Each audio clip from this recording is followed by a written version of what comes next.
Hi, I'm Bali Rai. I'm delighted to be part of the Little Rebels Awards. Delighted that my book, Now or Never, has been chosen. Now or Never was written, or the idea came um, from a friend of mine, Tony Bradman, who was working with Scholastic, and we started talking about trying to represent unheard voices in British history. So the idea is you pick voices in British history that are, for want of a better phrase, BAME, that's the phrase we use now, but non-white British participants in history. So and Tony had a sort of a load of stuff that he'd collected, and I had with a previous novel that I did called City of Ghosts. So we started talking about Dunkirk and the idea that there's a lot of people that think that Dunkirk was essentially this sort of event that happened and there were only white troops there, and there'd been a film, and we discussed the film, and the film had been very, very lax in its sort of representation of everyone that was there.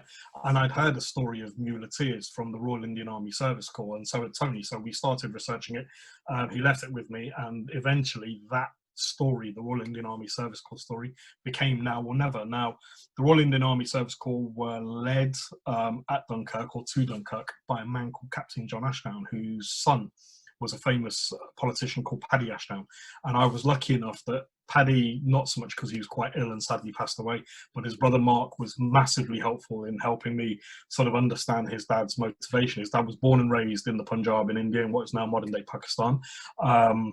Was incredibly loyal, as were his men. They were very incredibly loyal to each other, and I got a real insight into what it was like to be British but living in India and then coming over to Europe and taking part in the early stages of World War II in France.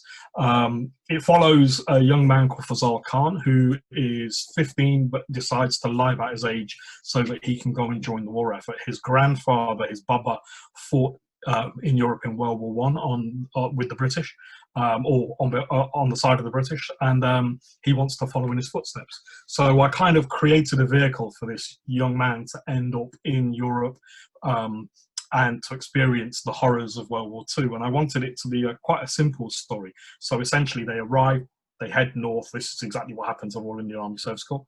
They head north and they eventually end up at Dunkirk. At Dunkirk, John Ashdown was given an order to leave the mules behind and then to leave the Indians behind.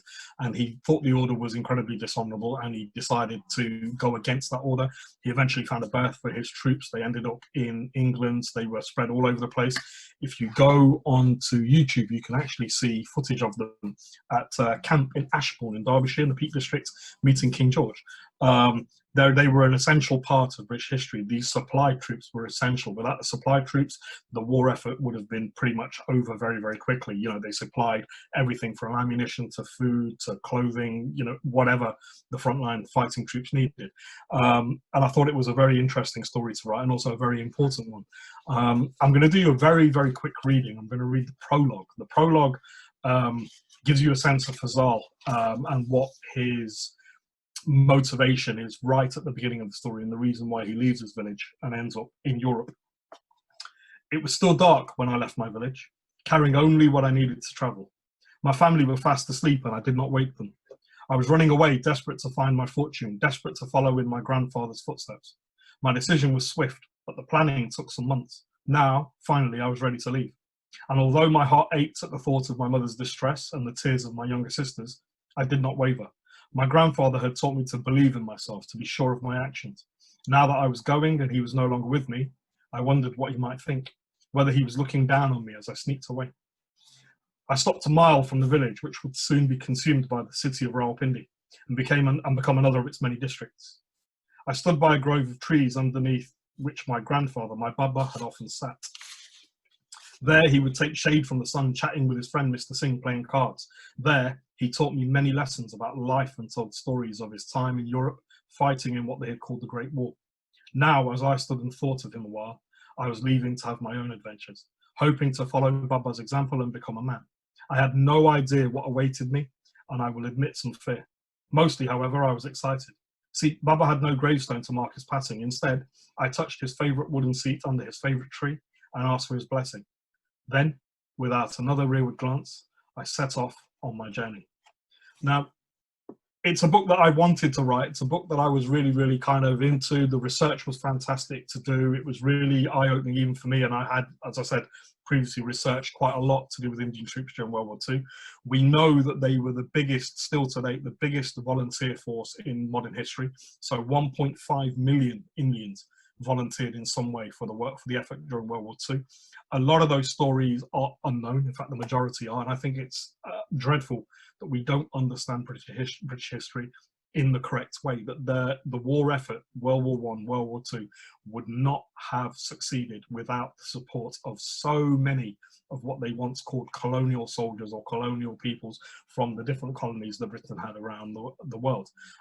So those unheard voices need to be brought to the fore, and I'm very, very proud to have been able to do that with the Royal Indian Army Service Corps. More importantly, I'm incredibly delighted, as I said, to be part of Little Rebels. Really, really pleased. I'm really looking forward to the whole process. It's a real honour, and I hope if you read the book, you enjoy it. And you know, maybe let me know what you think. I'm around on social media, so always happy to chat to people. Yeah, and that's all I have to say. Enjoy the book. Thank you for, or thank you to the people at Little Rebels for shortlisting me, for putting me on there. And yeah, see you again sometime.